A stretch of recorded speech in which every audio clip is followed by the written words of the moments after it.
And welcome to My Xbox and Me, episode 443. I am one of your hosts, MC Fixer, alongside the one and only Too Fresh Crash. Hello, Crash. Hello. How are you guys doing? I'm doing fantastic. Oh, good. I'm glad. So your hair's taking longer to grow than I was expecting, I have to say. Really? Just from my perspective. I was expecting it to be a... which was me. Just like that. Yeah, like a chia literally. pet. Exactly. That's how I imagine chia pets. Have you? I don't. Oh, have you? Did you ever see me with an afro? Oh, you would have, yeah, because during COVID. Because I had it. That's when I sprayed my hair. Or when I sprayed my hair red, it was like a big afro. Yeah. So yeah. I'd be honest. During that, you don't remember. COVID, a blur, bro. I can't tell you what was COVID and what wasn't COVID at this point. Best times of my life. Am I right? Am I right? I'm the one and only Mr. Paul Despawn. Hello. I mean, they really ended. I don't leave the house anymore still, so, you know. That was never a COVID thing, though, let's be honest. No, to be fair, it started as a COVID thing, and then I just carried it on because I thought it was cool. Oh, it was cool to stay indoors. Yeah, it's cool. I mean, all the shiny, look at the shiny things. Which we'll talk about later. Of course, of course. If you didn't know, this is My Xbox and Me, our weekly Xbox podcast, right here on youtube.com/MyXboxandMe and all podcast services. If you want to support the show financially, head over to patreon.com/MCFixer. Still working on the URL to do patreon.com/MyXboxandMe because it's a joint thing, but we're figuring it out. If you want to support the show specifically for My Xbox and Me, there is a $10 level that you can go and get right now. It's called the My Xbox and Me Fan Club. It will give you early access to all of our content, including right now. We are recording live for Patreon supporters. Technically not right now, but you'll figure that out a bit later, but you know what I'm saying. And other goodies that we are working on behind the scenes. I promise things are being done. I can assure you of that. If you don't want to support us financially, no problemo. Just go hit the subscribe button over on youtube.com/MyXboxandMe or drop us a review on any of the podcast services, Spotify or Apple. Those are the two that really help. Don't forget, we go live on Twitch 3 days a week. You have me usually on, I think I'm on Wednesdays now. Me on Wednesdays, you have Despawn on Thursdays, and Kresh on Saturdays. So make sure you go support on all of those places. Big shout out to our Patreon producer this week, Mr. Aaron God. Thank you, sir. Keeping the lights on, keeping this show on the road. Topic of the show this week, boys. A little game has come out. We are playing it, and by we, I mean me and Despawn. It is called Prince of Persia, The Lost Crown. We have been given codes, early access by Ubisoft. Big thank you to UB for providing us codes. Despawn. Hi. We've been playing it. What do you think? So I'm relatively early in. I think I've managed to get maybe just under 2 hours in under my belt. Okay. So I did like an hour and a half just before we went live, and then a bit earlier as well during the day. So far, so good. I'm really enjoying what I've played so far. I knew I was going to like it because I got a chance to get hands-on with a demo when it was at WASD. But yeah, no, absolutely exactly what I expected from the game. Just side-scrolling Metroidvania hack and slash. It's a little bit more punishing than I expected. Okay. But I am enjoying that element a little bit. So yeah, I mean, so I've got a lot to say on this. I played about 4 hours in, I am now, roughly. It would have been longer, but we had to shoot some videos in between the day, which I was very annoyed about. But yeah, so I am absolutely loving the game. Again, full transparency, I do work for Ubisoft. I'm not paid to talk about this game in any way, shape, or form. My opinions are my own, etc., etc. I really like it. And I am not the Metroid guy. I am not the Dark Souls guy, but I think it reminds me of both of those games in a way. In terms of like its difficulty. So, yeah, like you said, it's a Metroidvania. But I think I've found the thing that I love about those type of games now. I love going through a map and finding a shortcut unlock. Yeah, it makes you feel like such a smart gamer when it happens, because you do it, it happens, and you go, okay, yeah, all right, and then you sort of like think about it in your head. It's like back in the day when you write down a note. I do it in my head now. I go, okay, yeah, I'm gonna come back there. That's how I'll get back to here. The map design, from what I've played, the map that I'm on so far, and what I've been experiencing, it's just so well designed. I really didn't expect to love this game the way that I do. It isn't a me game, number one. Like, I'm not into Metroidvanias. I'm not into Prince of Persia. Those are not two franchises that scream MC Fixer. But there's something about it in terms of its gameplay is like super satisfying so far. Like the combat system is very, very easy to pick up in terms of you can button mash your way through. But there is also a level of complexity to it, and you find that out if you do the training. There's a little bit of there's a part where there's a like, do you want to do the combat training sort of thing, and you get paid to do it, which is really cool. Oh, nice. I don't think I've hit that out bit of the yet. currency. Yeah, so there's like a currency that you get for doing the training, and it sort of opened my brain up because I was doing these moves, but it wasn't I wasn't doing it naturally. It was just sort of like tap move, do. I'm sliding around everywhere. I hate parrying. I'm not very good at parrying in any video game, right? So one thing I will say about the parrying, I think the parrying system's the worst part of this game. Nah.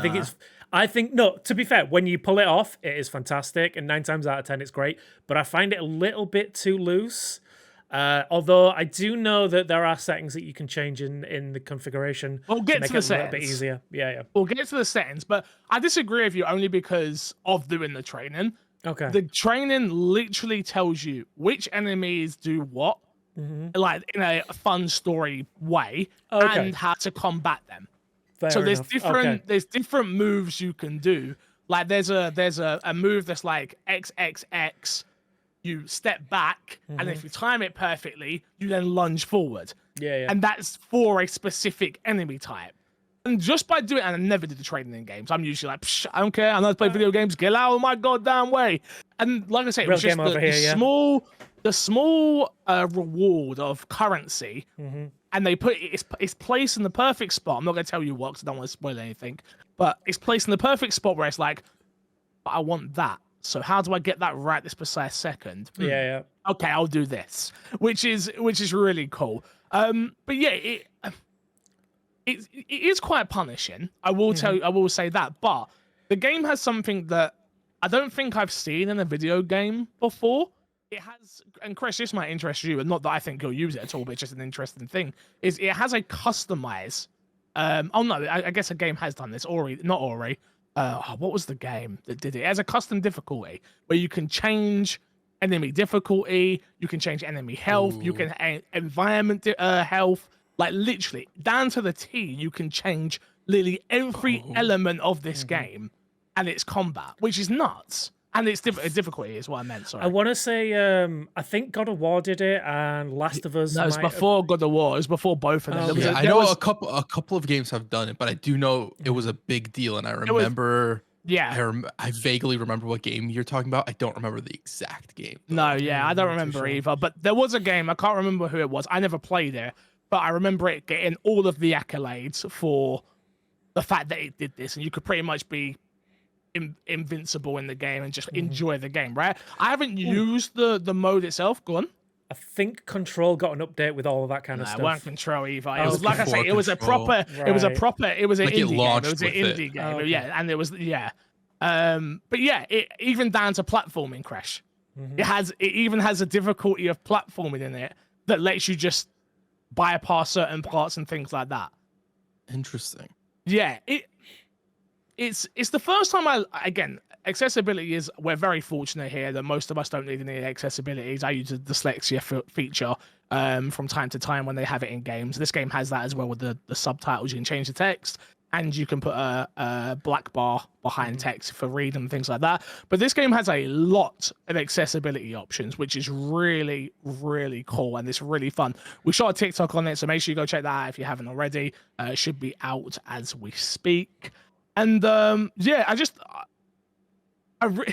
really like the gameplay loop of what I'm in so far. So like, obviously the game opens, the story's happening, whatever, and the game just sort of lets you go off and explore. It's very much like, you need to go here, but it opens up in a way where you're like, well, what's down there, and what's over there, and what's up here, and what's over there, and I think that's it. It's like it manages.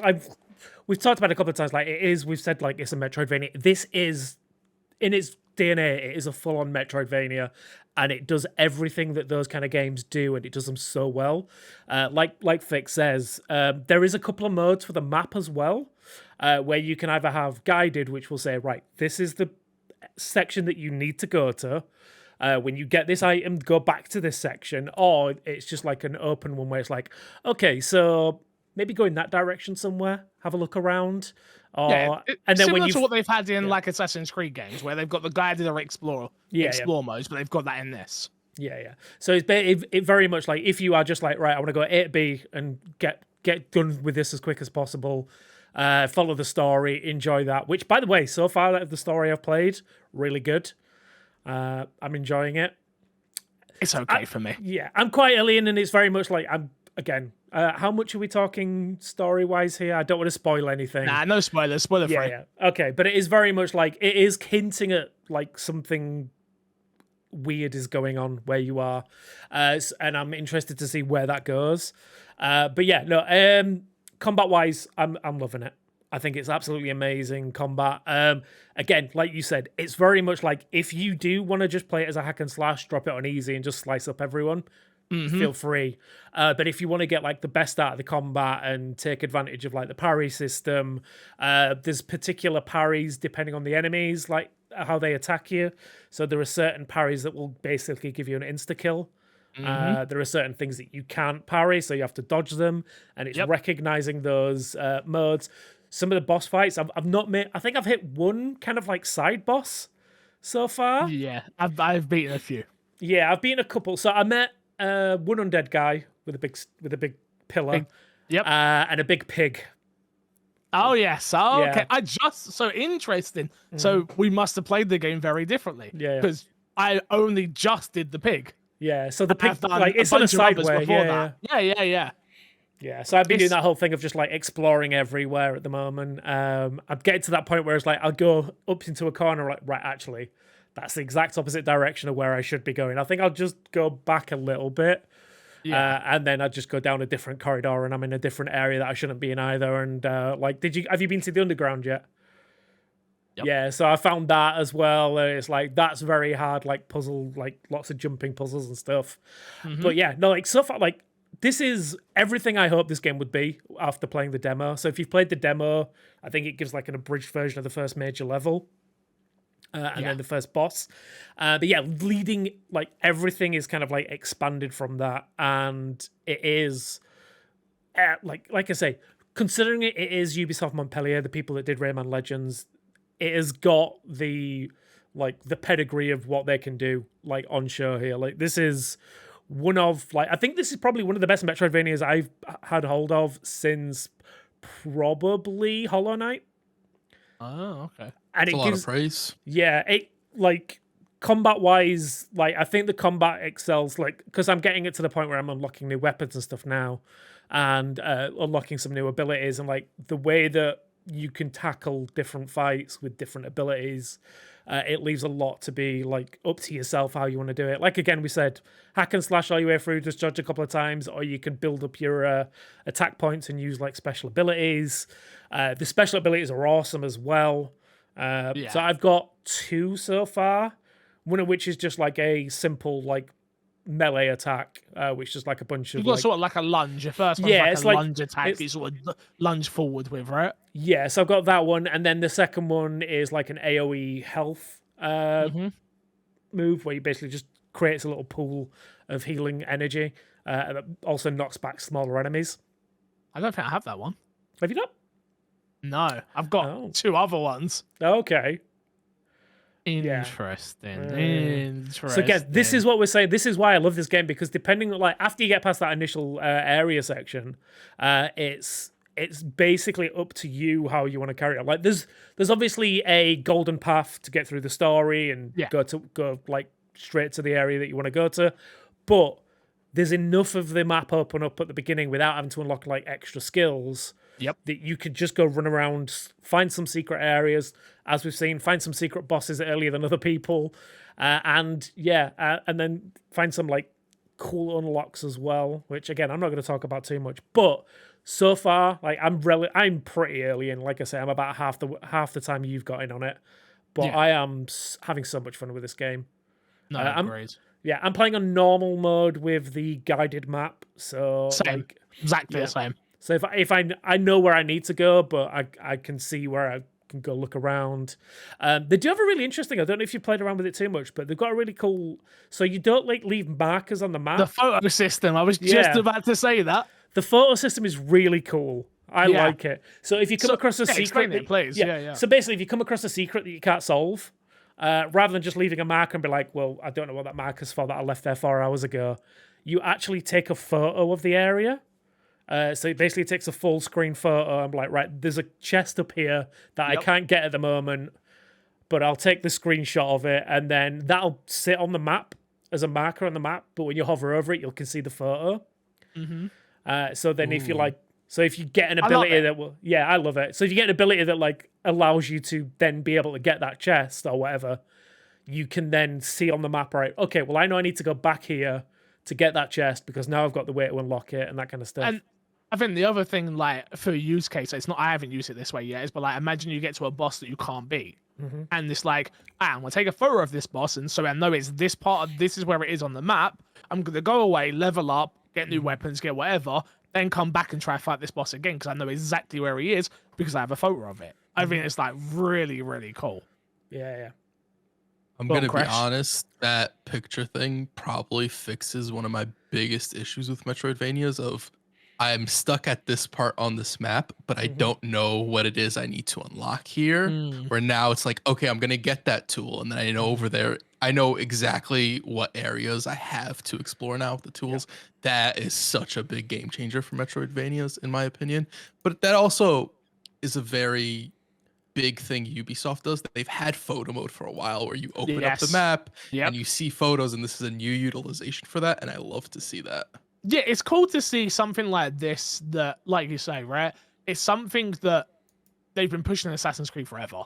Like lately, it's like, oh, like this photo, push up on this photo, heart this photo on the map. And it's like, oh, that's really cool, but it doesn't really add to the game as such, where like this literally adds to the game and makes the game a more enjoyable experience because of it, which is really, really cool. Yeah, I'm a huge fan of it. Like, I think it's like one of those best, like those quality of life moments that no one like outside would have thought like, oh, I need this in a game. But now that you have it, I was like, why doesn't every game have this? It's so interesting and so cool. But no, like, I mean, obviously we'll probably have more conversations about this game as we go into it. But as you mentioned, we've like the accessibility is fantastic. Like I love that the granular option of being able to break everything down. Again, combat is great. We've talked about that. Story I'm enjoying so far. They're kind of hinting at some cool stuff. I love the art style. I think the art style's like one of my favorite things. So I like the art style when I'm playing the game. I don't love the art style when I am. So what the game does is when you go into like a cutscene, not a cutscene, like a conversation. A conversation. Thank you. It has a beautiful art of like the character, and then the text on the bottom, and all the. There's no so far I've not come up against anything that isn't a collectible that means you have to read it. So there's all VO'd every character and things like that. But it does the thing where you can kind of see the character behind, and I don't think that always looks amazing. If I'm honest. It kind of gives like semi-visual novel vibes, a little bit. Semi, I get you. I get what you're saying. Like it's still fully voice acted. There's still all the characters. You can still see like the scene of the game behind them, so the characters are all standing there. But whenever the person is talking, it's basically like a high-res like art of them. It's like it almost like concept art as the character model talking. Yeah, but it's a bit of an interesting one. Yeah. I think that's making your budget work for you, right? Yes, that's what it sounds like. Absolutely. Which, from what you guys are saying, it sounds like they put that budget to work in a good way. Yes. Oh no. The art style fits perfectly for the game they have made here, and I think that's the biggest compliment I can give it. This is a great, fantastic. For me, this is the first game of the year, and it is a great start. To be honest with you, it is like I say, before we were getting ready to do the show today, and Chris is talking to me, and I'm just like, Like, what are you doing? I'm like, playing the game. Like, I'm playing. Like, get the hell out of here, man. I'm busy. Like, so yeah, it's I've enjoyed it. I've enjoyed it a lot, and I'm glad that it's come out now and not in 2 months, 3 months time, where it could get lost in the shuffle. And like Chris said to me beforehand, he said, "Oh, like, do you think this will get lost if you don't beat it straight away?" Right? That's the combo we were having, Crash. Yeah. And I was like, no, there's no way. Like, I'm beating this game. It's too good to not beat. So I think that's the biggest compliment I can give it so far. With about, like I say, about four plus hours of gameplay. Crash, anything you want to ask? So you mentioned currency. What exactly is the currency used for? Unlocking abilities. So you get amulets that basically change the way the game plays slightly. So you can get one that'll give you extra health. One you can get like items that will let you carry more amulets.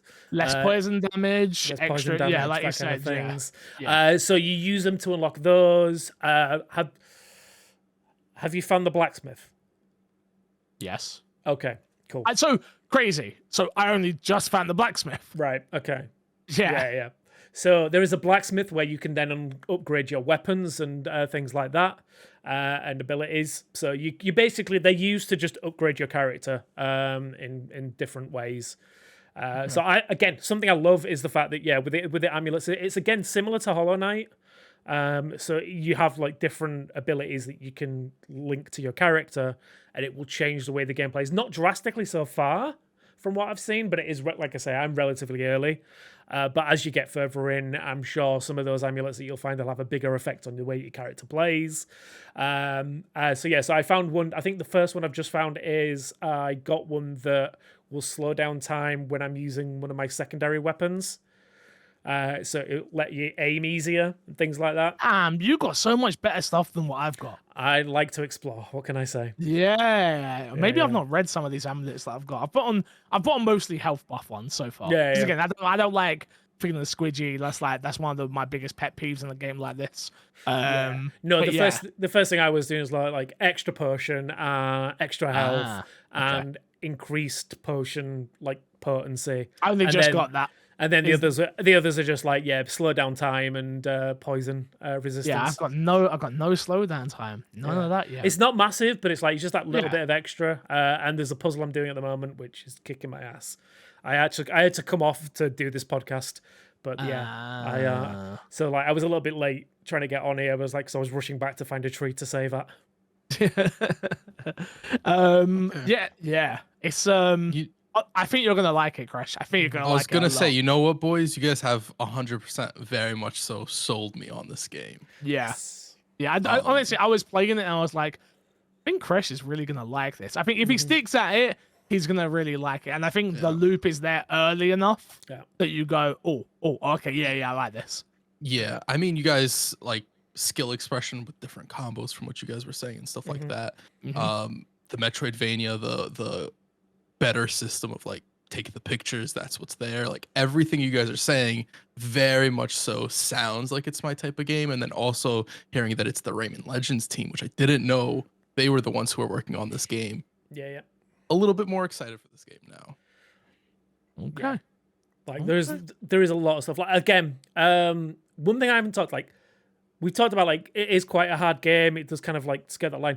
If you come up against an area where there's like not even just the big boss fights, but like 3 or 4 normal enemies in one little area, you can struggle if you don't pay attention. And I think that's what I like the most. Like there was a point where I got into like I want to say like a kind of like tropical forest section with the guys with spears that jump up and like jump straight down on you. You know which bit I'm on about. And then there was that with 2 or 3 like just birds flying around attacking me as well. And coming up against like 3 or 4 of them in one section, it just like ruined me. Because I'm used to like this game does a really good job of like pit you against like 1-on-1 against enemies, and then all of a sudden it'll be like, okay, now you know how to fight 1 person, do it against 3.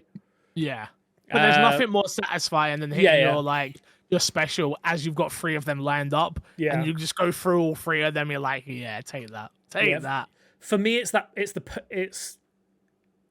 it personifies that perfect run mentality for me, of like when you get a perfect fight where you take no damage, you dodge everything, you parry everyone, you do these like one-hit kills.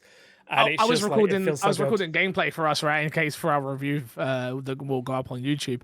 And I had a moment where I ran out, got hit, ran back to my tree. Ran out, got hit, ran back to my tree. I was like, no, I'm gonna do this without you hitting me. Ran out, they jumped over him, slash, jump back over him, slash, slide under him, slash, dead. I was like, yes, that's how it's meant to be done, not how I was doing it beforehand. So, we do have a question here though, from Top Lift 91, who says. As a person who loves the Prince of Persia series, the Sands of Time trilogy is some of my favorite games. Do you feel the change to 2D Metroidvania style games works in its favor? And do you think we will ever see another third 3D platformer entry in the series, not including the Sands of Time remake?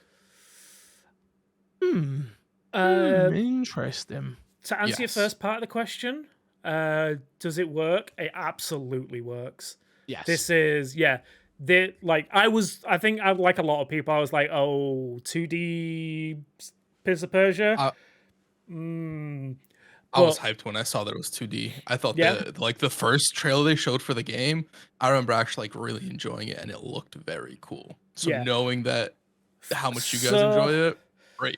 Yeah, so for me, I was a weird one at first, because I was very much like, this looks awesome, this looks awesome, this looks awesome. Title screen, Prince of Persia, like, oh, okay, not sure about that, but all right. But yeah, no, getting hands-on and now actually playing the full game 100% works in this genre. I'm surprised it has taken this long to do it, the way that it's worked so well. It just fits perfectly for me. I think we'll see 3D games in the future, but I definitely think we'll see more 2D in this genre. Yeah, I mean, I think 3D will definitely happen if the remake is successful. I think that's what it comes down to. I think Ubi have come out and said that they want to focus on their franchises that make money. Ultimately, I don't think what was shown, because they showed off the remake and it wasn't what we expected, especially after a post Resident Evil 2 world, right? I feel like that has really elevated what we expect now from a remake. Which they took it back. They've gone back to the drawing board. We don't know what's to come from that. I do think it is a case of we will need to see that remake do well to get another Prince of Persia.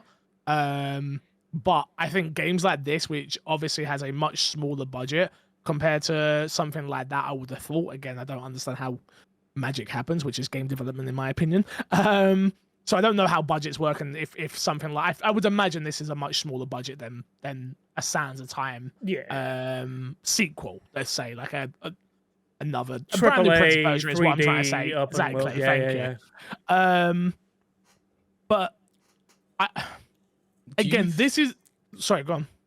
Do you think there's a possibility that these, like, they release another two, like, even if the remake does poorly, they release another 2D games and they get critical acclaim and they start selling more? There's a possibility they're like, okay, maybe we go and dabble in the 3D realm. Do you think there's a possibility of that at all? As I sit here with you today, Crash, again, we're recording this ahead of embargo, there is nothing more scarier than talking about a video game that isn't out yet. And we don't know what other people's... Remember, I used to do this without that's true. That's true. I'm sitting here telling you how much I love the game and how intuitive it is, and I really love this and I love that and yada yada yada. This game could come out and everyone might hate it. Everyone hates it. Yeah, that's very true. Yeah, we might be the only two people out here like, oh, no, this is the best game ever. What are you talking about? Like, nope. Apparently, we're idiots. Yeah, there's a clip for TikTok for you. But no, I mean, yeah, it is worrying. Like, because let's get serious for a second. The internet is a weird place to talk about video games. Absolutely. Tribalism is a big thing. People get very invested in their little box. And some people would have seen this game being a 2D Prince of Persia game and be like, no, I don't want that. This is a terrible idea. Won't play it and we'll still badmouth it, or we'll play a demo of it and be like, nah, that's not for me, and decide that's what the full game is and it's awful. And to some people, that kind of words is like gospel to them. I honestly want as many people as possible to try this game out because it is a breath of fresh air to me. At least try the demo, because I know on Switch there's a demo that's out, if I'm not mistaken. Yeah. And if you have a Switch, go check out the first level. You'll know if it's the same demo that was at EGX, and it was. Then you'll know if you like this game. It's more of that and better, to be honest with you. So if you have the ability, I don't know if they put a demo out on Xbox. I don't know if Xbox still do demos. I'll be totally honest with you. But yeah, I do think I would be happy to sit here and say, if you are someone who was on the cusp of thinking about picking up this game, I think that you should. 100% agree. Okie dokie, boys. Let's jump into. We got any reviews, Crash? Any podcast reviews? Talk to me. You know what? I haven't checked. Last I checked, we did not have a podcast review. So I'm gonna check as well. I'm also checking with my eyes. No, nothing. No. Nobody. What was the last thing we said? You got to drop kick a grandpa or something like that. I would never say such a thing, Crash. I don't know what you're talking about. That's kind of weird from you, bro. Like, I expect it's us. Yeah. I expect a lot more. Come on, Crash. I didn't say grandmas. Actually, you did despawn. Oh, did I? Okay. I said grandpas. No reviews over in the UK either, unfortunately. So we will leave that. Let's go into this week's dashboard, shall we? Well, kind of egg on our face, lads, to be honest with you. We spoke about the developer direct coming. We said it was going to be on the 14th or the 16th, I think we said. I said 14th, 16th, 21st. Well, the week of the 23rd. So this is correct. Because we said week of the 14th. We were right. Yeah, we were right. Sure. Developer Direct is coming. It was announced today. It is coming on the 18th of January. Microsoft is holding another Xbox Developer Direct later this month. We are going to be getting games such as, and I'll run through them really quickly so we can talk about each in depth. We are going to be getting Avowed. We are going to be getting Hellblade 2. We are going to be getting God, I'm forgetting where it was. What is it called? Oh my God. Indiana Jones. Indiana Jones, thank you. Indiana Jones is exactly what I was thinking. There was another and then one. There's Aura or something. Yeah, it's Oxide Games' his new game. I think it's called Aura. Is that right? Aura. Yeah. So yeah, Microsoft obviously announced this over on the Xbox Wire. I don't know how I feel about them telling us what we're getting. Kind of like it, but it also means I have to temper my expectations, which is a good thing overall. But it also means I don't know. There's a part of me that's like, are they gonna do a little sneaky like they did with Hi-Fi Rush, please? Like, no, I'm not saying release date. I'm not saying. Sorry, let me reword that. I'm not saying the release. Yeah. But just some sneaky announcements, like just something extra. I have to imagine they have something that isn't on paper here, and part of me is like, maybe that was supposed to be Palworld, right? But that was the official Twitter account that announced that. The official Palworld Twitter account, not Xbox. So I'm wondering if there was like maybe mixed messaging there. Xbox, none of Xbox's stuff talks about Palworld whatsoever. Yeah.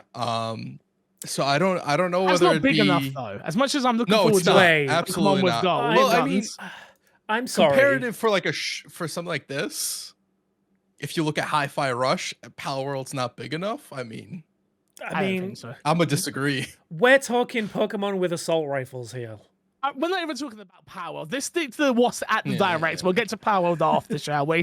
All right, let me ask you this: what are you most excited to see more of out of these games that have been announced? Palworld's definitely up there, to be honest. I'm just gonna put it up. No, in all seriousness, Indiana Jones. Avowed. Honestly, both. Yeah. Now I was thinking about interest. Flip-flop. Don't flip-flop. You said what you said. No, I did. No interest. No, all right. Yeah. No, you got no interest in Indiana Jones for me. No. Wow. I don't really care for Indiana Jones, to be honest. Fair. Like, we've had this conversation, right? Yeah. Indiana Jones speaks to old people. Like even older than me, like old people. I was never ever an indie guy. Ever. Yeah. And I think it's an interesting choice for a game. Machine Games, I think it's confirmed that it's third person, if I'm not mistaken. Have they confirmed that? Okay, so. I am mistaken then. I am mistaken. Trust me, I have no insider knowledge, I promise you. It would be weird. I mean, I would assume it was first person because that's a machine game. Most of machine games are first person. Yeah. But I just don't know. Like an Indiana Jones first person, I don't know if that's what I want. I would love to see Machine Games do something other than a first person game, similar to how we saw on Sony's side Guerrilla Games move away from the Killzone first person and to give us Horizon. Because Machine Games very obviously an incredibly talented studio. So to see them sort of spread their wings a little bit and go a little bit, I don't want to say outside of their comfort zone, but what we know them for would be very, very cool to see from them. Another great example, CD Projekt Red went from third person for Witcher into a first person RPG. Yeah, that's the opposite way. Yeah, I mean, I think indie's gonna. I feel like we're gonna get behind it. The Xbox audience is gonna get behind it because we ain't got much else. I was gonna say, here's a licensed IP. Have fun. It's like, yes, please, give me. It's not Spider-Man, but it'll do. I was gonna say you're comparing it to Spider-Man and Wolverine, and we got Blade and not that I'm not excited for Blade, but we got Blade and bloody Indiana Jones. Like 3 out of the 5 films are okay. Wait, I just had a thought. Uh-oh. I tell you what, I'll save it for when we get down there. Well, I'll save it. I've had a thought. Oh, you're saving it. You're saving it. Yeah, I'll save it. I'll save it. Where? Don't worry, we'll talk about it. I'll bring it up then. You'll know when. You'll remember to bring it up? You'll know. I promise. I'm not you. That's accurate. It's accurate. That is accurate. You are not Crash. I'm insulted. I'm like, let me tell you, I'm very insulted right now, but it's accurate. Avowed. Obviously a game we've been waiting for. Obsidian's newest title. We've seen gameplay for it now. Release date this year. Yeah. We've confirmed it's 2024. Release date this year. That's we're gonna get the release date at this show. There's no way we don't get the release date at this show. Do we get to go back a little bit real quick? Do we get a release date for Indiana Jones, or are we getting window? I think Indiana Jones release window. Everything else is release date. I think Hellblade's release date. I think the Avowed's release date. I think anything else they show for the most part, unless it's some sort of surprise that a Gears of War or Contraband that might not perfectly be ready, but they have more to show. No release date for that. But for the most part, everything they've announced so far, I think we will see a release date for those. Yeah, you got to remember, of all the games that they've announced here, we've seen gameplay, kind of gameplay for pretty much everything except Indiana Jones. Yes. So, like, if you go by the standards, it's teaser trailer, gameplay trailer, release window, more release gameplay, date. and then release date. So we're kind of at like step 2 and step 3 for most of these games already now. So yeah, I can see release window for most with a couple of dates. And then Indiana Jones will get that a year at best. Okay. You don't think there's a possibility Indiana Jones drops this year? I mean, it could. Because it was originally supposed to drop 2022 based off the leaks. No. Oh yeah, off the leaks it was. Yeah. And so COVID obviously delayed that. I think like it would be ballpark around now. Not to say that it's necessarily this year. It could always be. I mean, what was Machine Games' last game? Wolfenstein 3? The New Blood, wasn't it? Yeah, the co-op one. Yeah. Mm-hmm. Oh, so I wasn't even thinking that one. You're right. I forgot about the co-op one. Interesting. Okay. It's been a while from them. Yeah, but Avowed is something that I'm excited for. I feel like we're finally gonna see the nitty gritty of that game, and that's a game that, again, in a world where Bethesda games have come out and I have not enjoyed them, I am very interested to see a game like a studio like Obsidian come out and Crash not be muted. Obsidian come out and I'm not muted. Oh, you said something and it didn't come through. No, I didn't say anything. It just kind of went. Yeah. Did you saw it despawn, right? Nope. No, I was doing admin over here. Sorry. Absolute liar. Absolute liar. Anyway, yeah. I don't know. I'm excited for Avowed. So I'm thinking. Yeah. Go on. I was gonna say, I'm very excited because I wasn't the biggest fan of Outer Worlds just because sci-fi is not really my thing. Just to see them do something in fantasy and see what they come out with it, because they do make these, at least from Outer Worlds, they make a smaller, more compact, larger like sort of game that we've known Bethesda to make, right? Just to see what they come out with Avowed and the direction change they went and like exactly what that means for the game. I'm very, very interested to see, and I do think probably won't be a miss. I'd be surprised if Avowed is a miss, right? Yeah, we're talking about a studio that arguably makes better Bethesda games than Bethesda with Fallout New Vegas and Outer Worlds. Like, you put them with a fantasy setting, which for everything we've seen of the trailer, looks like it's focusing on having just fun combat. Yeah. And like there's a sense of humor in there with some of the way that the NPCs seem to be talking to you and things like that. Like, if they capture that, this game is going to be a hit. Like, Obsidian are masters of their craft, so if they manage to pull it off, then yeah, this is going to be a good one for Xbox owners. What's a hit in Xbox's eyes? Are we talking critical or sales or let's start with people critical. buy Game Pass like, what of do it? critical is the what I want to go off of. So what are we considering a critical hit for Avowed? I mean, for Xbox or the larger community discussion, I think 9s are the general consensus. And almost across the board, it's general enjoyment. So not Starfield, where there are like these pockets of people who have gripes with the game, but where it's, you look across the board, it'll go 9, high 8. I think even high 80s is fine. But no matter where you're looking, it's people enjoying the game. I think that's really what Xbox will need from it. Yeah, they don't want a divisive release like Starfield was. They don't want that kind of like people love it or people hate it. It's either people like it or love it and above, and that's it.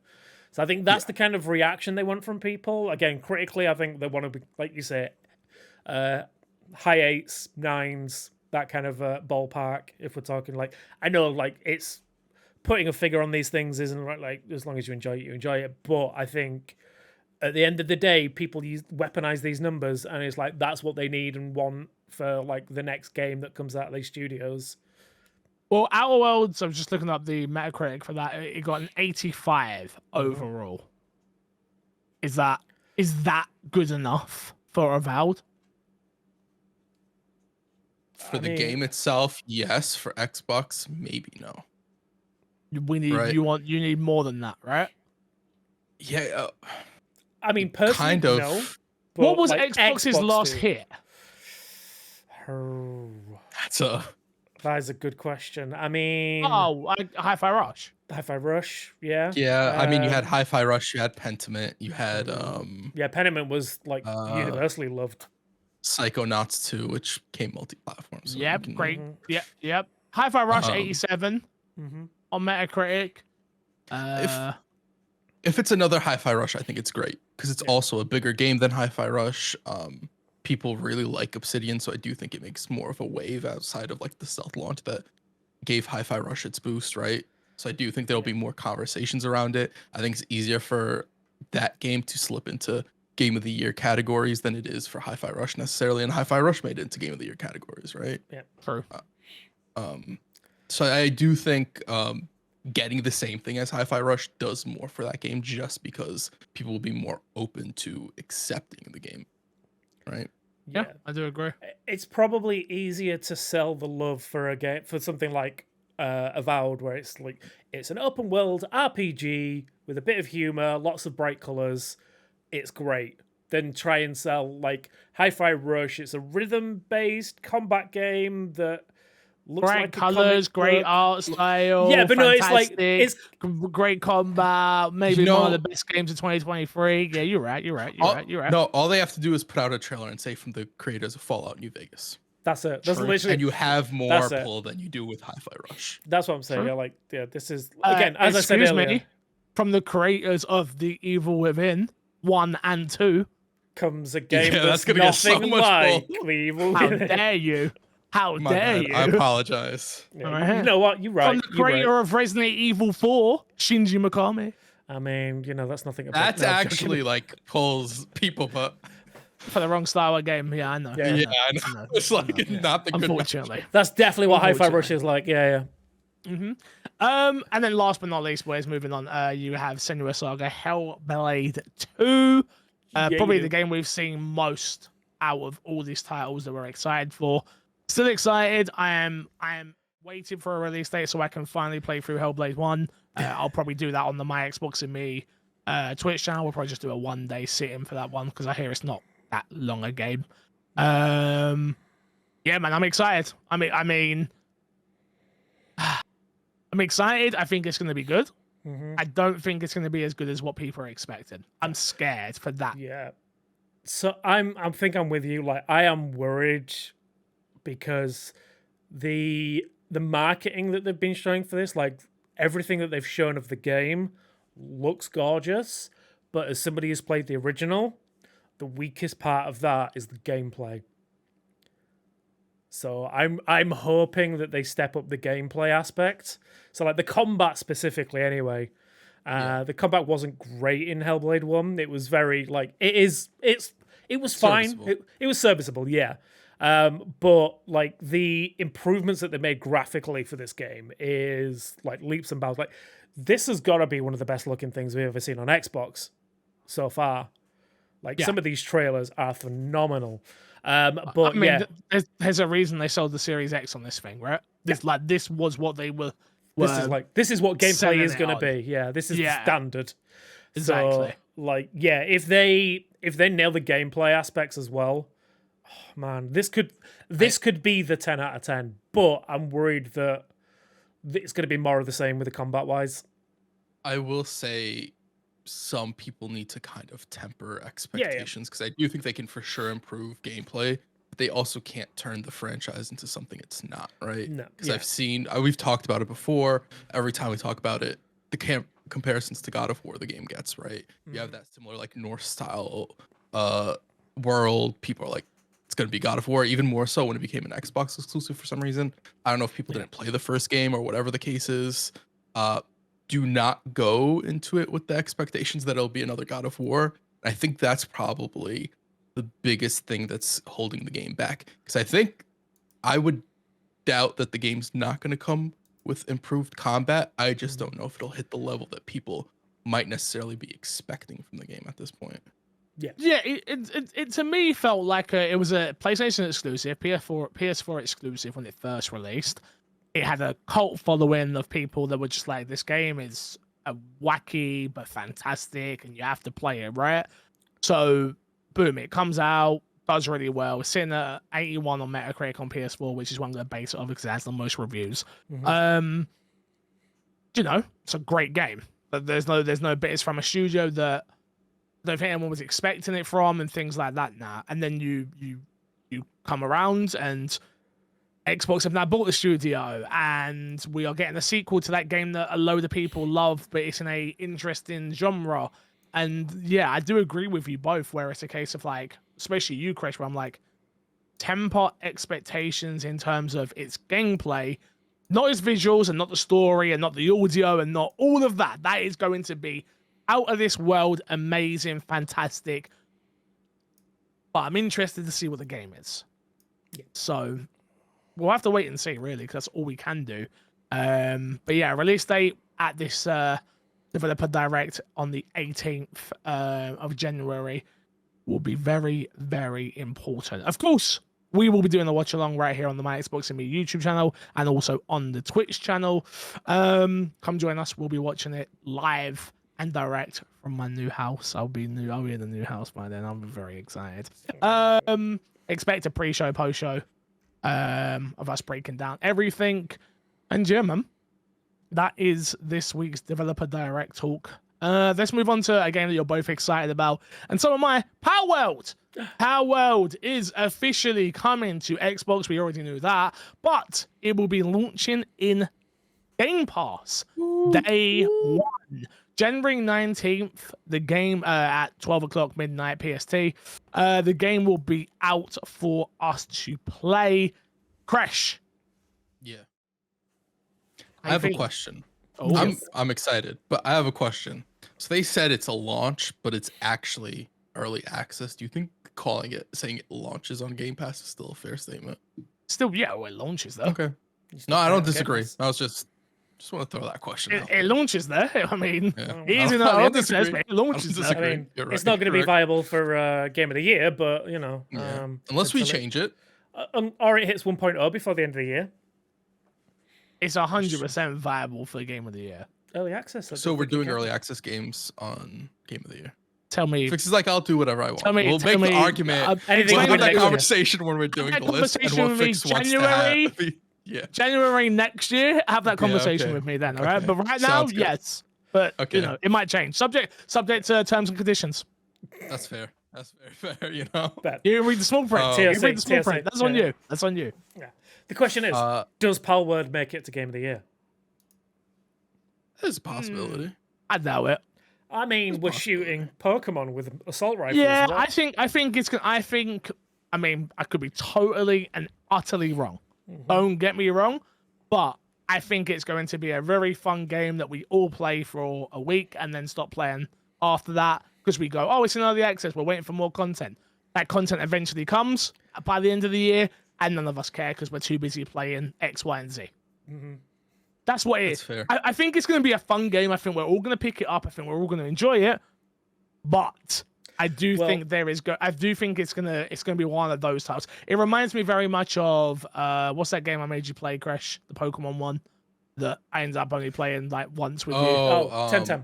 Temtem. Yeah. It reminds me very much of like a Temtem. It comes out, we're excited, people are playing it, we're enjoying it, but it doesn't hold us. And then it finally comes out and we're all like, who cares? Yeah, it's going to be one of those where early access is both going to be like a really big boon to the game. You're going to get a bunch of eyes on it, player feedback and all that stuff. But when it comes to the game, when it actually releases and being in conversation for that year that it releases, it's just going to kind of be absent everywhere. Temtem's release, unless it's amazing.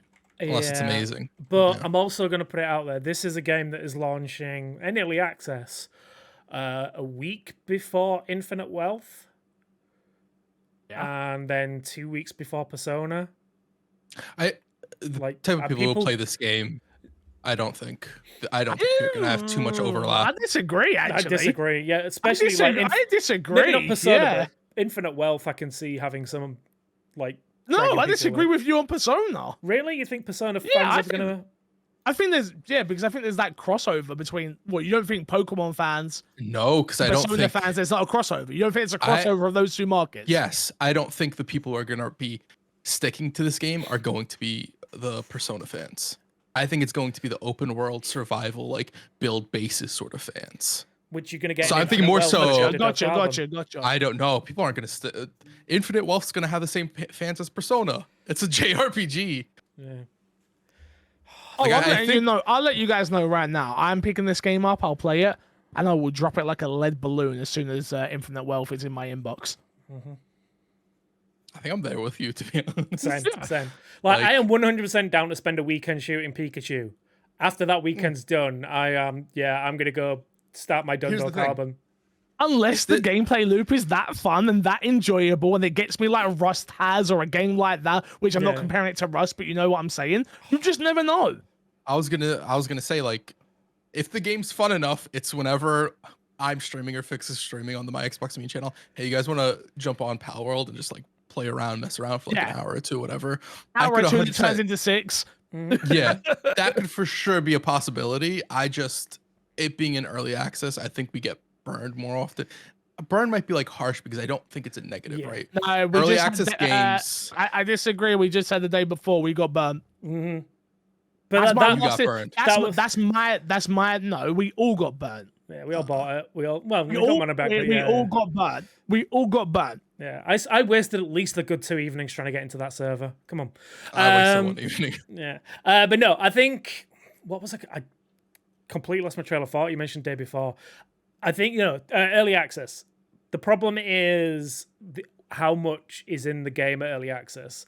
Because if there isn't a loop in there at early access launch, then you're not going to stick around. But if there is a fun loop regardless, then yeah, maybe. Let me be fair.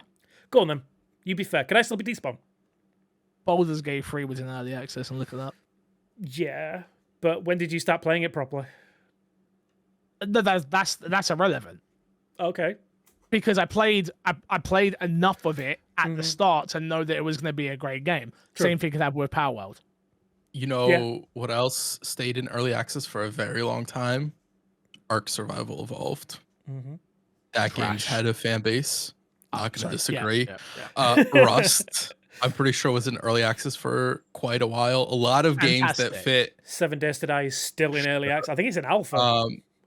Probably. I've seen so many people talking about that game lately. But yeah, games of this genre, when you take away the Pokemon aspect of like the survival and building bases and stuff like that, those games tend to do better in early access than most other genres, right? Yeah. I think thinking recently of the one that probably dropped off the most, it would probably be Grounded, but that didn't even really drop. I'd say drop out is probably a harsh phrase to put for that game as well. A game has to actually make it somewhere to drop out, and Grounded didn't quite climb the ladder, did it? Let's be honest. Wow.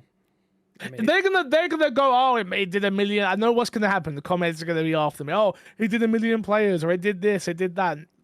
Trust me.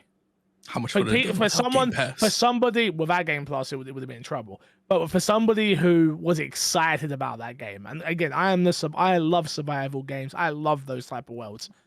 It just didn't have the smoke. It didn't have it. I will 100% disagree because that's one of my favorite games of all time. I know. Wait, stop. All time. I mean, how top like 5. Not top 5. No, God no. You're making. Oh, get the fuck out of Is here! it top then. 10? Yeah, I'd say it's top 10. The amount of time I put into that game, I love it. You know what? We'll table this. We're gonna have a discussion about top 10 games at some point, and I want to see this because I'm gonna force it on your list. To do this. Yeah, my Xbox and me extra. Yeah. My Xbox and me extra, motherfucker. Let's have the conversation. Anyway, we did get a question here from Origin Cookie Man who says, if a shadow drop were to happen at the developer direct, what would you be most likely to see? Hello, I don't know why this is here under this question, but we'll answer it anyway. It was probably for the last bit, but I missed it. It's fine. Hollow Knight, Sinking Song, Stalker 2, Towerborn, or Halo Campaign DLC. Fortunately, it's not. We know it's not going to be the Halo Campaign DLC. Yeah. I don't even, as far as we're aware, not working on Halo Campaign DLC. And the next thing they'll probably announce is whatever the BR-esque game that's been rumored forever from certain affinity for Halo. Stalker 2 probably not, right? Is the question what I want, or is it what is it what I want, or is it what would be most likely? It's gonna, I think what you think it's gonna be. I don't think it'll be any of these. Towerborn's most likely. Yeah, Towerborn's most likely. Anything other than Towerborn. Yeah. No way it's Hollow Knight. Hollow Knight's too big, I think. Yeah, you do not shadow drop Hollow Knight. No. Yeah. It's not. Like, I mean, one hell of a shadow drop to do it, but it benefits Xbox like crazy if they shadow drop it here. It doesn't benefit Hollow Knight as much, right? That's what you have to really be looking at. I think Stalker 2, I think that game needs some sort of like buzz, a little bit of talking before. I think there's a possibility we see Stalker 2 here. I just don't see a shadow drop. Towerborn, completely possible. Doubt that as well. And then Halo Campaign DLC, I don't, as far as we're aware, not working on anything, right? Yeah. Okay. Moving on. Next, it's not really a question. It's more a statement. There's been a huge backlash coming from the interwebs, who would have thought it, about exclusives when it comes to Xbox. There are rumors swirling the world right now. We spoke about them last week, about Hi-Fi Rush possibly coming to Switch. It looks like that may not even be true, and it might be worse for the fanboys. It could be coming to PlayStation. So yeah, there's a lot more to go off of this, but Chris, you've been reading about this a little bit more, so talk to me. What's been going on? Yeah, so the same person that released the rumor, I think it was 2 people, but one of the people that released the rumor came out and added a little bit more information saying that it looks like it's not even coming to Switch. The Switch version was canceled, and that it's going to be coming to PlayStation. And then a whole new rumor brewing about Sea of Thieves possibly coming to PlayStation, which is an interesting conversation point, right? Yeah, okay. We got a little bit of backlash again last week in the comments about how only Matt understands Xbox's yeah, I got you. Only Matt understands Xbox's point of view and how they're doing things. I want to make one thing very clear. We all understand what Xbox are doing. That doesn't mean we want to make content around that based on that conversation, right? I understand it from Xbox's point of view. Let's talk about Sea of Thieves to start with, right, boys? The game's been out for how long? It has had numerous updates. It has had numerous amounts of player counts. It has peaked with streamers. Bringing it to PlayStation is one of the smartest decisions Xbox could do to breathe life back into that game once more. Why not get a bunch of people? I think people are forgetting, we've got Skull and Bones come in next month, if I'm not mistaken. I believe that's right. Again, who knows? I believe it's next month, the release date. I can't remember. Think February is the date, right? Yeah. You've got Skull and Bones next month. You've got, the conversation around pirate games. Why not release, again, from a business perspective, why not release this on other platforms, whether that be Switch, which it would be amazing on Switch. That's the perfect platform. Hi-Fi Rush and Sea of Thieves, perfect platform for Switch, and then release it on PlayStation as well. Yeah.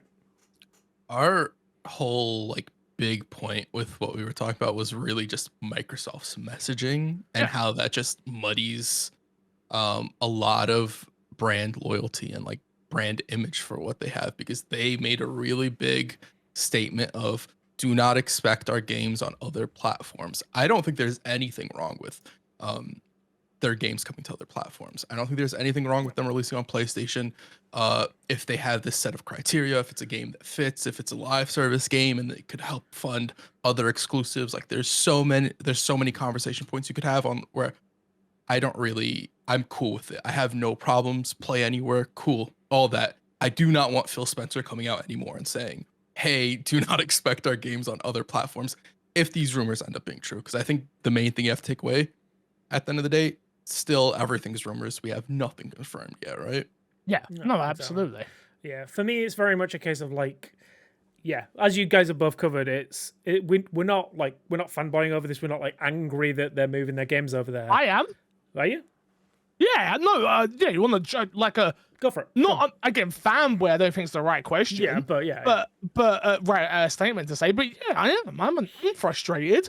Again, I come from a world where you look at PlayStation, and I understand Xbox's messaging. I understand Xbox's marketing. I understand everything. I'm not stupid here. I understand business probably more than most people, right? But as an Xbox player, as someone who has been invested in this ecosystem now since the original Xbox days, I understand the initiative of Play Everywhere.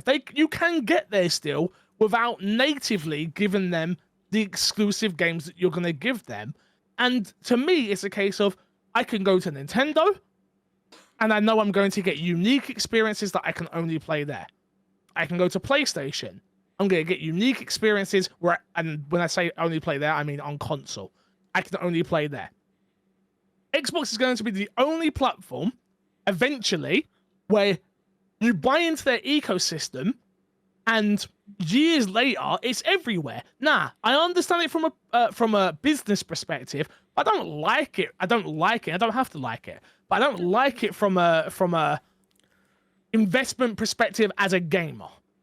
A counterpoint to that I will say is a lot of what you're saying echoes very closely to what people said when games started popping up on PC, right? 100%. I think we're forgetting. You were that person back then as well. Yeah. No, just for the sake of the conversation, I feel very important to mention, right? No, absolutely. Bro, Go back through the history. It's there. If you want to go and hear my opinions on games coming to PC, I was not happy then, and look at me now. I play on PC. Like, I think it's I come at it from the point of view of the way I look at it is I look at the person who only can have one console and they invest in Xbox. Nah, at the start of the next generation, it won't matter because ultimately you're gonna go, I'm getting a PlayStation because I'm gonna get to play everything there, other than Switch. Obviously, you understand that, but go on. I think that also like isn't realistic just yet, right? Because if you look at the games, it's Hi-Fi Rush and Sea of Thieves. If the president is set, then that conversation can be had, right? Because if you expect if Hi-Fi Rush makes it there and Sea of Thieves, if Sea of Thieves makes it there, Crash, that is a first. Again, I know Bethesda's first party now, but they wasn't when Rare. No. It's not a Bethesda game, it's a Rare game. Sea of Thieves. I'm talking about let me land. You said Sea of Thieves. I meant Hi-Fi Rush. Sorry, let me. No. Sea of Thieves is a first party game, and Hi-Fi Rush is Bethesda. That when that released was a first party, but that was in development before it was first party. That's already come out. We've had that conversation, right? It was developed for PlayStation, taken away. Yeah, so that one makes more sense to me.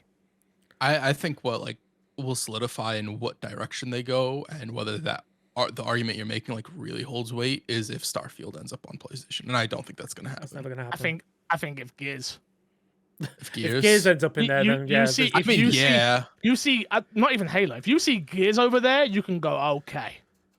Everything's ending up. Everything's going over there. Everything. Because you got to there. I don't think that's ever gonna happen this console lifecycle or the next. I think what they're doing is they're looking at games that have done well and have now dropped off. Like Sea of Thieves is a 6-year-old game that, as far as we're aware, is pretty much at end of content lifecycle. Content or end of like reaching fans, like growth? Both. I don't know the numbers. I just don't think they're going to be releasing any major like updates. Like they've just dropped the Safer Seas, which is basically PvE, and that's it. Yeah, I think that's going to be the last major update we get to that game. Big unless releasing it on PlayStation brings in a host of new numbers and brings in a load of new money from people buying it. But right now, it's like that game is, from what I understand, I don't know what the play times are, but I imagine it's not like huge numbers right now. Players right now? Mm-hmm. Players right now is sitting at on Steam. I can't get numbers for anywhere else. Only on Steam, unfortunately. It's sitting at right now is 8,848. It looks like it's losing around in the last September. It lost 7,000 players. October 4,000 players. November 4,000 players. Yeah. So it's got a pretty big half-life on that, like losing numbers. Yeah. So stick it in another market where it's again. It opens up new people to play it. I kind of still disagree with that. Just because you're losing player bases doesn't mean like that game's at the end of its content life cycle. Because that's how live service games work. People drop off until the next big update. No, true. The next big update just dropped, though. That's the thing. Like Safer Seas dropped a few months back, if that. And that but was that's not. That was a huge update. Not content update. That's a game balance update. That's not a big content update. No, it's a huge element. Was it a big content? Yeah. PvE servers, like there's a ton of stuff.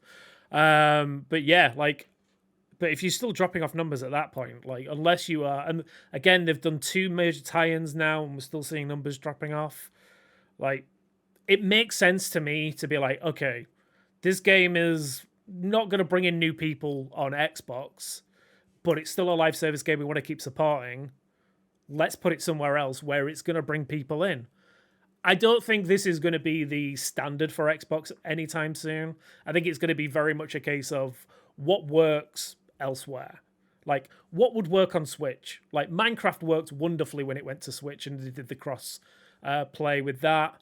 They did the whole thing where it was just green and red marketing everywhere. That worked wonderfully for them. Minecraft did great when they introduced the Xbox accounts into it, and then obviously they introduced PlayStation into that as well.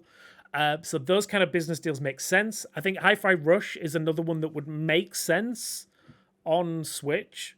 I think, again, if you've been here a year, you've seen how much love that game got, you're going to have picked it up on Xbox or picked it up on PC. So, like, now at this point, it's going to be a case of, like, all right, well, a 5-6 hour game. I think it's about 5-6 hours. You guys can tell me better than me. I've only played a couple. Yeah, around that. But yeah, 5-6 hour game, single player, not much in the way of replay value. A little bit to like finish collectibles and stuff Yeah, like that. But I do think they collectible also stuff. added post-game content to like add replayable content, if I'm not mistaken. Like post Right, I don't know what they've added, but I know there's like skins and stuff like that you can unlock, and that's about it. But yeah, that again, a linear single player story, few hours of length. Most people who wanted to play that game have played that game. Makes total business sense to go, okay. Yeah. But I also understand the flip side of that argument. It muddies the waters of the messaging of Xbox. Of being like, this is the place to play Xbox games, but also so is PlayStation. Or sometimes Switch. Best way to play on every console that's out there. Yeah. I mean, technically that is the best way to play. Just to get it wherever you want. At the end of the day, Microsoft get a piece of that pie. They get their 30%. Like I say, I'm not sitting here acting like I don't understand the business side of it. I totally understand it. Yeah. I just just because I understand it doesn't mean I have to like it. No, I agree. You don't have to like it. So, but yeah, it is you what gotta it deal is. with it. Gotta deal with suck it up, Buttercup. Last news story, boys. Unfortunately, it's one that we kind of all saw coming. Again, I haven't played the game yet, so I'll hold my opinions until I have. Suicide Squad may already be dead. This one was taken from Windows Central. Killer Justice League game previews are not looking so good. The thing to take away from this is Suicide Squad Kill the Justice League is an upcoming live service game. We already know that from Rocksteady Studios. There's been a lot of backlash about this game, obviously. We've had things about the UI and a bunch of other stuff. But unfortunately, previews have now hit the big outlets. And it's not looking good, Jeff. Very negative in the previews. Have you guys read any of the previews? I haven't, no. Yeah, not very forgiving of the previews. I do know that some of them mentioned the event that they got the previews at, there was stuff failing and stuff was going wrong, which feeds into the preview experience. But at the end of the day, a preview is still them playing the game. And if a game's good enough, you can have some failed experiences and the game will still shine through, right? Yeah. Here's a quote real quick from Destin Legary over at IGN Rep. Unfortunately for Suicide Squad, once the fun story bits end, you're left with a much lesser inspired combat system and an open world that is filled with tedious tasks. Yeah, doesn't sound too great. It's not looking good, bruv, is it? What can I say about this game? Again, I guess I'm lucky. I'm not a DC guy. You know, because if this is like I shouldn't say I'm not a DC guy. I'm like, DC is not my be all and end all like Resident Evil is, right? Like if someone is like, yo, I'm the biggest Justice League fan, like, oh my god, we're getting this storyline and stuff like that, and then unfortunately it's getting shoved into a live service game by a studio that makes some of the best Batman games ever made. Mm-hmm. Like again, I am totally down for studios like flexing their muscles and trying something new. But it has to land. And it sounds like this is not it's landing. Not how trying something new works. Just so you're aware. To try something new doesn't have to land. No, but I mean, to be successful in trying something new. But I still think this sells well. I think. I mean, well, I think it'll sell Knights good sold enough. Well. Yeah, Gotham Knights did fine. But then it ended up in Game Pass like 6 months later. Yeah, but that's just double money. True. I wouldn't be surprised if this game ends up in Game Pass. Oh, I'm 100% playing this if it drops on Game Pass. I think this game does better when it gets to Game Pass. Yeah. I think it's one of those games that will be in Game Pass and you'll excuse most of the mess that's there because it's in Game Pass if it ends up there eventually. Yeah, it's that whole. I've not paid extra for it. It's a bit jank, but you know, it's a good couple of weeks with the boys playing. Playing as King Shark. Yeah, I'm disappointed. I am. I'm disappointed, but I will still hold my own judgment until I get to play the game and I get to experience the game and I get to see what the game's about. You know, I did that with everyone talk crap about Gotham Knights. I enjoyed Gotham Knights of what I played of it, you know? Same. So for me, it's one of those ones where I'm like, well, I'm just going to reserve judgment and wait. The thing with a lot of games like this that I think we're we talk about it sometimes when we talk about FIFA and stuff like that, there's a very casual market. And like Gotham Knights did very successful in the casual market. Yeah. There's a possibility that this game as well does very successful in that casual market as well. Yeah. And gets enough legs to have a successful year or two in the market, right? I don't see it having a year or two. I don't think so either. I'm just saying there's a possibility. There's the possibility. I think what breaks my heart the most is Rocksteady, man. Like, I remember there was rumors going around about WB they pitched selling. Well, no, but I remember when they were going around about WB selling them. I'm so hopeful. This sounds awful. And I don't mean this, and I hope no one loses their jobs or anything like that, but there's a part of me that wants this to fail. So Warner are like, we want to get our games, and Xbox are just stand there like, hey, you, come over here. Come, hey, that's it. Hey, come here. Come here. We'll go to Marvel. Let's go get some licenses. Rocksteady on a Marvel game? What game would you want to make? Daredevil. Just Daredevil's having that. I hate to say it just doesn't have that pull. I mean, well, you say that until the new series drops, and then I don't. Brother, Marvel don't even have that pull right now. Would have that true. I think you put out a good game. It would have a good Deadpool game. Like, you do a good single player linear Deadpool. Let's be real. You put out a good superhero game in general. Daredevil, sorry, not Deadpool. You'll have good pull. I think you can attach most any franchise. She-Hulk. Most any superhero. No way. I said most any. Why are you going? I mean, I'd be down for Kelly's give it to the Hulk. I'd be down for a lawyer by day, hero by night kind of gameplay loop. Where's the twerking? I mean, that's an emote that you can unlock for $5.99. $5.99. That sounds about right. Here's the thing: get Atlas to make a She-Hulk game. In the day, you have the daily loop of being a lawyer, and at night, you have to fight bad guys. No, like Persona. No, you don't want that. I don't need that. No, you don't want that. You don't need it. If you give me, no, let me play as Daredevil if you're gonna do that. Okay, Daredevilism. I don't want to play as Matt Murdock at all. No, I don't want to play as Bruce Wayne in a Batman game. If I'm gonna be honest with you, they had parts where they made you play as him. Yeah, you walked around for like 5 minutes. That's not the same thing.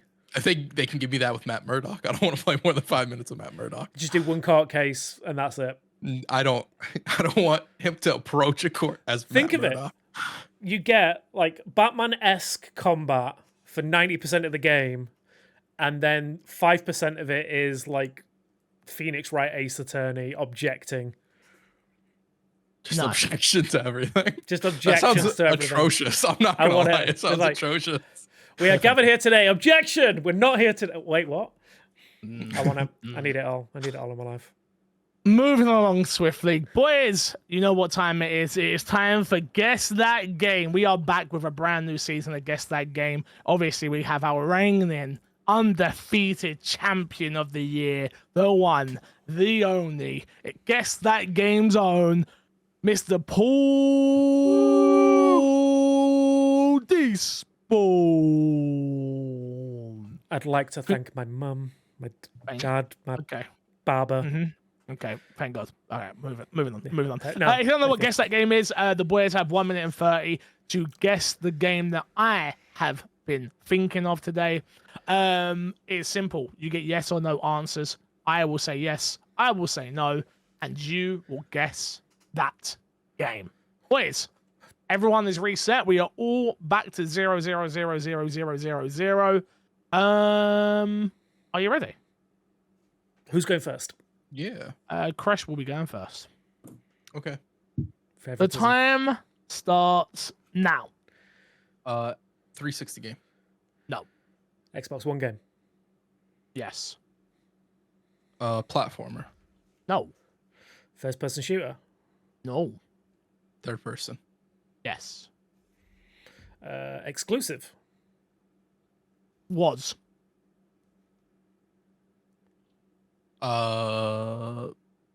Capcom game. No.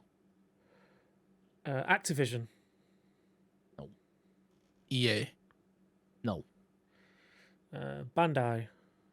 No. Horror survival. No. No. No. No. So not Shinji Mikami. No. No. Okay. Do you play as an author? No. No. Okay. I had to get that out of the way. Okay. Oh my god. Ooh. Is there any gunplay in the game? No. No. Okay. Oh, wow. I'm gonna need a recap at the end of this. Male protagonist? No. Female protagonist? Yes. Okay. Just clarifying. I Time. got no other questions. Okay. So Xbox One, third Xbox person, One. Former female exclusive. protagonist. Not a survival game, but questionable on that answer, right? No, it's not a survival game. Not a survival game. Okay. And we said former exclusive, no longer exclusive. I gave you that. Yeah. Wow, female protagonist. Oh, Right down, Crush. yeah. I think I don't know. Oh, Actually, no. I forgot the name of it. No. Yeah, I'm gonna put it because I don't know. We're gonna go with this. We're gonna go with this. I don't think I'm correct, but Okay. But you're going with it. Decent. I've got to push you for an answer. I do apologize. That's fine. I know the name. I know the game, but I can't remember the name of it. you know the game. I think I know the game. I will be honest if you say it, and I'll be like, yes, that's definitely it, or no, it's not. But oh, man, Okay. Yeah. Well, I don't have I I don't have another game game. I don't have an alternative I can give you, but I do. you got to remember- give me a guess. You got to give me a guess for something, so you can go first. Just say me a game. I was gonna say I can't, it's gonna come to my mind after. Let's just say Control, but I know it's not. No, it's not, unfortunately. Hellblade. Hellblade it is, my friend. Let's go. Congratulations, Crash. You, sir, have got yourself on the board with $1 dingo dollar point. Just a point. Let's There's no go. dingo dollars available. The scores yeah. look like this. Crash with 1 point. Matt with 0 points. Despawn with 0 points. Me with 0 points. Was Go. Was I wrong in anything that I said? no, So no. I it was was- gonna ask Despawn what the it's game the he was thinking. I still can't think of the name, but it was like a kind of like. But no, it won't be that because they said it was a platformer. It wasn't a platformer. I never but- said platformer. No, we said it wasn't. I think we asked the platform, and he said no. But no, the thing that threw me about Hellblade was the former exclusive. I was thinking, was it formerly an Xbox exclusive, and it isn't anymore? But it's the wording of it, and totally fine. No arguments about me being wrong. That plus the hesitation on the horror bit as if Fix didn't know because he hasn't played the game. Well, it's not a horror game. It's psychological. There's horror, psychological horror, yeah. In the Wikipedia, it says psychosis and things like that. It doesn't say horror. It doesn't say survival horror. So No, I'm not saying you're incorrect. No, I I'm know just you. saying I know. the I way know. you answered it. Yeah, it's the way they Yeah. answered it that kind of gave it away. Uh-huh. Yeah, that's fine. Okay, boys, let's jump into Fix the Stacks before we get out of here. Remember, you can email in myxboxandmepodcast@gmail.com. Hit us up on the Twitters at myxboxandme. I am at MCFixer. Kresh is at KreshnickPlays. Despawn is at Despawn Games. One of these Despawn. days you'll get it right. There you go. Despawn, yeah. It's one of the two. I have to get it. And Matt is at MattPVideo. If you want to answer any questions, use the hashtag MXAM. You can also leave your questions in the YouTube description below of this video, or please be sure to and be welcome to join the Discord. Great little Discord we got going there. great community of people having positive and controlled arguments, which I like. I don't mind a controlled argument. I just don't like an out of control argument. First question comes from D Command, who says, just saw where Hogwarts Legacy sold. Just saw that Hogwarts Legacy sold 22 million copies in 2023, certainly making it a huge success for WB. Unfortunately for artists, but also for J.K. Rowling's pockets. Unfortunately, because, well, fuck her. Thoughts from the podcast on future games with controversy. Is it safe to say that publishers/developers will continue to just take the backlash to get the money in the end? Clearly, WB's gamble worked. Again, yes. I played the game. I've probably got the most. I don't think there's. I disagree with you. I think if this was a franchise that wasn't Harry Potter, I think we would have saw. There's not many games even out there that sells 22 million copies. Period. Like that's just to start with, right? Like, so I don't think. Will publishers just take the money? Is like the question here mainly, right? Like, if there's a controversial figure connected to it, will they still take the money? No. Because I think if this was a Call of Duty and Kevin Spacey, when I know he's been cleared of all charges now, but when he was going through his controversy, I truly think you would have seen him got replaced. And in that aspect, again, it's a little bit different with J.K. Rowling. Obviously, fuck J.K. Rowling, because she's the creator of the series. The IP owner, basically, Yeah. It's also Harry Potter's incredibly big, right? Yeah. You could gamble like the controversy versus the size and the fan base, and that's a reasonable gamble to make if you're like a business, like whatever the case, right? I don't think it was a gamble though. That's what I'm saying. I know the word in here is gamble, but like there wasn't a gamble here. I hate to tell you, I hate to say they could have come out and had 10 developers be the worst human beings on earth, which I'm not saying they were, and I'm glad they're not, but they could have, and this game would have sold gangbusters. It doesn't matter what would have. It doesn't matter what they had loaded dice. It was 100%. 100%. I would argue probably there are maybe 2 or 3 IPs bigger than Harry Potter, like Star Wars. I don't think Star Wars is bigger than Harry Potter anymore. I think Harry Potter's bigger than Star Wars nowadays. I don't know. I could be wrong. I could be wrong. The numbers would tell us, right? But yeah, I think Harry Potter fans are younger than Star Wars fans. Yeah. Well, no, so I think they're more willing to support it. So maybe not bigger, but you'll get more.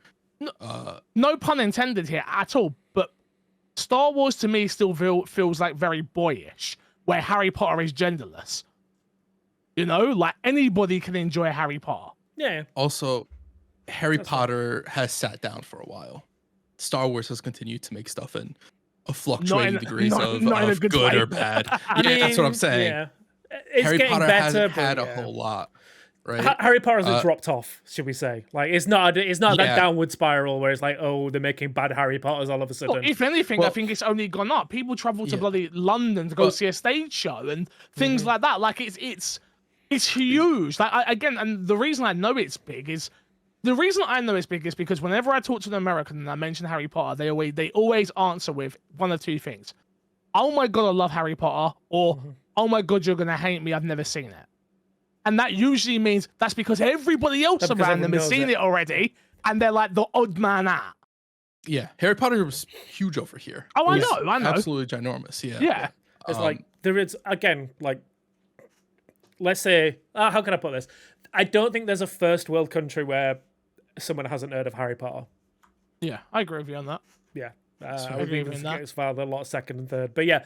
But again, like I was saying, like Harry Potter, Star Wars, Lord of the Rings, they've all got that brand reach that Lord of the Rings is lower to me. But okay, all right. Yeah, I was about to say. You see, I went Harry, Star, Lord of the Rings. It went off the screen. But it's the fact that it's got that brand recognition. That if you brought out a game and to be fair, Lord of the Rings, it's a bit of a different because Lord the of the Rings author's has dead. Games and they're terrible. All right, yeah, let's make that perfectly clear. Yeah, and the author's long since dead, so they can't say anything nasty. Star Wars is owned by Disney, who I mean, they're not the greatest company in the world by a long stretch, but there's no one person coming out and saying horrible things every week. And if they do, Disney fires them, as we saw from Gina Carano a couple of years back. But yeah, like, if there was another, the argument I'm saying is, if I don't think there's another IP that could get away with what the Harry Potter IP has done. Like, I don't think there's anyone that could be like, I'm a horrible human being. I say nasty shit. You're still going to buy 22 million copies of my game. I hate to say it, I disagree. I feel like we especially, right? We live in such we're in the games industry, and we circle these circles of things, right? And again, when I go outside to my other friends who just don't have a tolerance for people, they still say some of the worst things on God's given. No, I say friends. I don't have many friends, let's be honest. Just people I'm around. They still say some of the worst things ever. They still are just terrible human beings sometimes. And sometimes I forget we live in a little bit of a bubble where, like, there's plenty of people who just don't give a crap what J.K. Rowling said. They're gonna buy the video game. There's people who bought it because J.K. Rowling said stuff, and people were like, you shouldn't buy that game, without any intention beforehand to buy the game, that were like, yeah, I'm gonna go buy it now because A, I like Harry Potter, and B, there's a whole bunch of people who are saying I shouldn't buy it for X, Y, and Z. I'll decide on my own what I want to do, regardless of what J.K. Rowling said, regardless of what the controversy was. Yeah, no, I agree. I do agree. It's I think it's a hard question to answer, Deaconman, because there's not another franchise out there that we can compare it to. Yeah, I don't think people are gonna go looking for things that have controversial people around them. But when the math adds up, if there's money to be made, most people, I'm not even going to say developers, most people are going to go where the money is. Yeah, I mean, it's not developers, the publishers in this point. Like, they're the ones that are going to be like, yo, you know what? This is a money making thing. It doesn't matter what that person says. We're gonna greenlight it. Yeah. Like, again, it's not a gamble. I think is the question. Yeah, it's not in any way, shape, or form. All right, moving on. Wheelie Average says, why do you think it's taken a section of the audience so long to understand / adjust to Xbox's more wider ecosystem approach, when they've been making it clear for literally years that it is what they are doing? On the same token, why do people seem to think the messaging from Xbox is confusing when they literally have been saying the same for years? Play where you want. Not all games will come to Switch. Some case by case for Bethesda / Cinemax titles. Everything they said for years feeds into the same direction. And lately it feels like people have either been ignoring that messaging or just don't want to believe it. Crash? Xbox has been very wishy-washy with that statement, using it in certain ways when it benefits them and in other ways when, like, they'll take whichever stance on that for it to benefit them, right? Agreed. So I think that's kind of the problem, is that there is no hard stance, right? It's when Phil Spencer came out and made the statement of, don't expect everything. We don't want people to expect everything to come out on the Switch and other platforms, right? It's that sort of stance should have never been taken if you're not also going to be clear when Blade gets announced that it's not an Xbox exclusive or whatever the case is. Perfect time to mention my conversation from what we were talking about. Why do you think Blade wasn't called an exclusive? If Xbox have had things like this planned for as long as, we don't know how long, right? With Sea of Thieves or Hi-Fi Rush, if they can get the publishing done now on those type of titles, Blade is not an Xbox exclusive. I'll tell you that right now. For free. It'll be in Game Pass, and the game will do well on Xbox and things like that. But if you see those type publishers, there's no way you're going to go to Marvel and say, well, we saw that you published Minecraft. Can we do a deal like that? No. Oh, but you put out Hi-Fi Rush. Can we do a deal like that? No.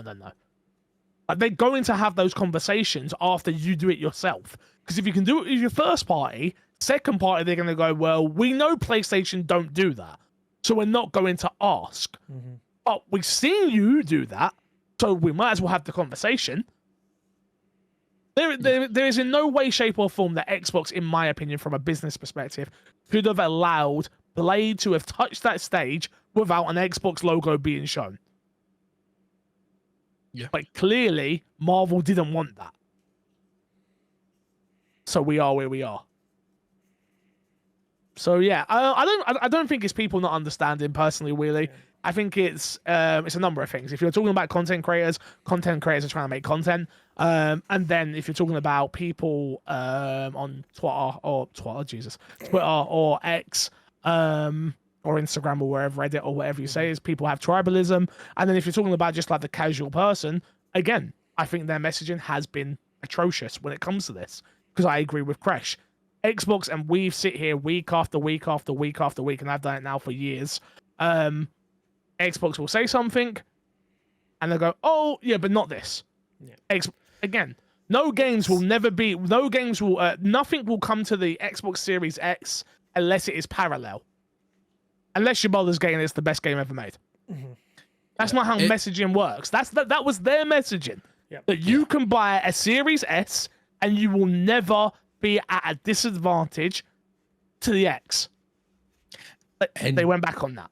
And you might say that that's like sort of irrelevant to the conversation of ecosystems, but it kind of does tie into it still, because it is part of the ecosystem and it is a continuation of that mixed messaging. Absolutely.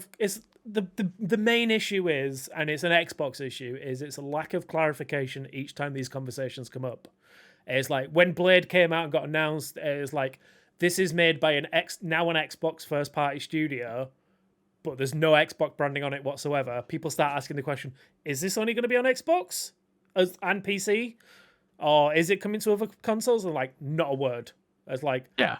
And then we have these rumors circling around, and they could easily just come out with a blog post, or Phil Spencer could post on Twitter and just be like, no, they are not coming to PlayStation. They are not coming to Switch. And here's what I will say. Sometimes you do have somebody like Aaron Greenberg who will come out and just tweet like, hey, that's not even true. It's not, which usually means this is true. Yeah. That's the thing. The lack of communication. Communication, thank you. The lack of communication, which I think is Xbox's biggest part, but their biggest problem, is the issue that happens. Is because every time these conversations come up, Xbox is silent on them. And then you know what happens after that? Phil Spencer goes on a press run and does a whole bunch of podcasts and all stuff like that, right? And apologizes for not being upfront about that. I don't think he necessarily apologizes. No, but he adds clarity. He does add clarity to the situation after the fact. He doesn't apologize. Yeah, not apologize. I don't think apologize is the right word. Yeah, probably not. But yeah, I don't think it's a case of people not understanding. And again, it's just a case of we've seen them be wishy-washy, so we're waiting for them to go back again. They did it with the Xbox One. The Kinect could never work. The Kinect had to be attached all the time. Oh, wait, no, it doesn't. Yeah. Backwards compatibility was never going to be a thing. Oh, wait, there it is. Like, it's just, there's a lot of, and again, some of those positive, some of those negative. And that's just the way Xbox have been now since the Xbox One generation. Yeah. So, guys, let's leave it here for this week. Let's plug, and get ourselves out of here. We got to plug this week, Crush. The My Xbox ME YouTube page and Twitch page. Subscribe to the YouTube page, follow on the Twitch page. You can subscribe on the Twitch page as well, and then become a member on the YouTube page. There are 2 subscriptions for members right now. One is the My Xbox and Me fan club, just like it is on Patreon. Same goodies, same everything. You can get that, watch the show early, some other goodies, and then you have a normal membership like a Twitch subscription, where you'll get your emotes and stuff like that. So there you go. Yep. Go support us. Live streams happening. A whole bunch of. If you're a member, you get early content. If you're the My Xbox and Me supporter version, you get early content as well. Yep. Despawn, we get to plug. Twitter or x.com/ in fact, no, not Twitter. Let's not do Twitter. Let's do TikTok. We are trying to. We're hoping we're going to make some improvements on our Twitter, TikTok. Oh my God, there's so many companies. I guess one's called X now, so who knows? But yeah, go follow the TikTok. TikTok.com/ at My Xbox and Me. I was gonna say upload Yes, Despawn. sir. I haven't posted anything in months. But yeah, no, go follow that. We're posting. We're trying to post a lot more stuff up there. If you want updates on Game Pass that get announced, any cool games you should be checking out, things like that. If you want to see stuff about maybe something we might be talking about in the future, maybe you want to see that, you can do. But yeah, go check that out. Okie dokie. I'm gonna do a monetary plug. Patreon.com/MCFixer. Please. My Xbox and Me fan club tier is $10. If you are somebody who's listened to this podcast for years, and I'm talking literal years, and never supported it financially, this is the perfect time to. The money's not going to me, the money's not going to Crash, the money's not going to Despawn. We are literally trying to build this up so we can have better production. If you watch the video version, I'm sure you've already seen the production level has gone up tenfold. That's just something we can do on the fly. Despawn working really hard on all of that lately. Same thing goes for like our TikToks and things like that. We are trying to build a team here, and editor is the end goal for support over on Patreon. We really do need it. We will have something announced real soon for a 12-hour stream, and some of the goals we have got set for the for the year and in advance. So be sure to check that out soon. But yeah, make sure you support. Make sure you check out My Xbox and Me Extra. We shot our first episode of that last week. We had a great time, more relaxed, more chilled, talking video games and non-Xbox stuff. So if that is something you might see on popped up on your podcast feed, check it out. It's worth a listen. It's not like a subpar show or anything like that. It's the same knuckleheads just talking about some Xbox stuff and some other stuff. So yeah, man, keep being you guys. Appreciate you all. Until next time, we will love you, leave you, and see you all later. Good boys.